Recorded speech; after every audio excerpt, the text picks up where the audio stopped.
Hi, everyone. I'm Diana Sebzda, Director of Bereavement for the Joseph T. Quinlan Bereavement Center and Karen Ann Quinlan Hospice. And I want to welcome you to Grief Matters, conversations about life and death. No subject is off limits and no topic is taboo. I want to invite you to send in your questions about anything end of life, dying, death, and grief. Hi, everybody. I'm Diana Sebzda, and this is another episode of Grief Matters. This is the place where we talk about everything end of life. We talk about anticipatory grief, we talk about dying, death, and on into bereavement. And today I want to talk about helping others. A lot of times when we go through a grief process, we go through the experience of losing someone we love, whether it's through a hospice program or we took care of them ourselves or lost them in a long-term care facility or any way that we lose them. People come to us and they offer things to help us, to support us. And sometimes those things help comfort us and help us with our grief, make it a little bit more easier. So when we go through our grief process and we're starting to feel better, we kind of want to do the same. We want to do something that's going to help other people that have been in a similar situation as ourselves, experienced a similar event. We have a lot of people in our hospice program that feel that same way. They like to perhaps volunteer after their 1-year death anniversary. They feel like they're in a better place and they'd like to give back, and they like the care that they received at Karen Ann Quinlan Hospice, and they want to offer that same type of support to another family or patient who's going through a similar experience. There's all sorts of different ways that people like to help. And we do know that when you step outside of yourself to help others, it can promote healing and comfort for ourselves as well. Another example I have is a client he lost his son to lymphoma. And he's now the nation's top fundraising runner for their annual 5K, 10K, and marathon for the Lymphoma and Leukemia Society. And he does that in a way to honor and remember his son. He wants to make sure that his son isn't forgotten. And he also wants to do his part in helping to raise money for a disease that took his son away. That helps him, that makes him feel better. There's a lot of people who write books about their experience to help others. People write books about suicide survivors, how to manage a family member who's suffering with an addiction, perinatal loss. Lots of books written by parents who've lost children to a variety of reasons. And just even your run-of-the-mill, quote unquote, bereavement. We've got lots of people who write books about the grief process so that people know what to expect and how to navigate that process. And most importantly, to know that a grief is very individual. So it's really validating and normalizing for somebody to read a book and know that they're not going crazy and that there's nothing wrong with them. One of the best books that I know about this is from Joan Didion, who wrote about the year of magical thinking. She saw her husband have a massive heart attack and die right there in front of her in her apartment. Her head knew this, her heart didn't.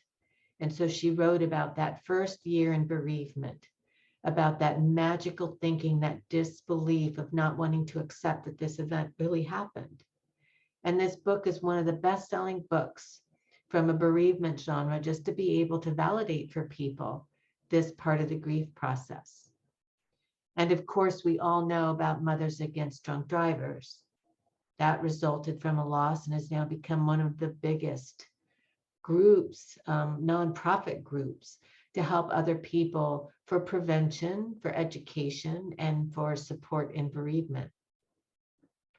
We have a lot of people that do fundraisers for scholarship programs. And I have another client who wanted to demystify the death of her son surrounding, or destigmatize, I should say, the death of her son from suicide. And she now has a scholarship an endowment at the local college in his name.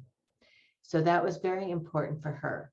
And also important is to make sure that his death had meaning, that he didn't die for no reason, and that there was going to be good coming out of that event. So one of the things that we also have is our bereavement facilitator training. A lot of people want to know, how can I run my own bereavement self-help support group? How do I learn? What do I need to do to start one? Do I need to be a licensed clinician to be able to facilitate one? And the answer is no. If you just have the same experience or passion as the goal of your group, so in this particular instance, you would have had a bereavement experience, you can run your own self-help support group. So the self-help support group is for people who have a common issue come together to be able to share questions, challenges, and even just to share their story. And the facilitator helps the group keep going and helps be able to keep a healthy atmosphere for all the people there at the group. So anybody can do one. If you wanted to run a bereavement group in your church, I know a lot of funeral homes do them. People run them out of their offices, doctors' offices. There's so many different ideas out there.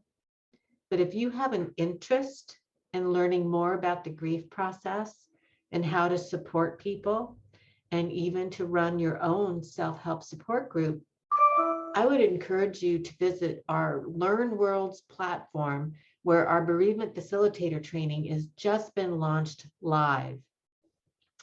You can visit, it's at Karen Ann Quinlan Hospice.learnworlds.com, and you'll look up the courses and you'll see bereavement facilitator training.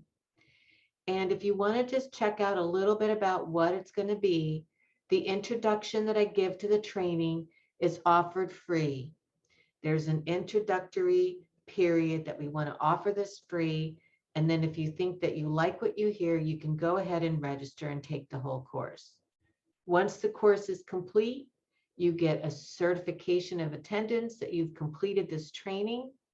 If you are a licensed counselor, you will also get 6 clinical hours from the National Board of Certified Counselors. So that's huge. And then with that information, you can start your own self-help support group.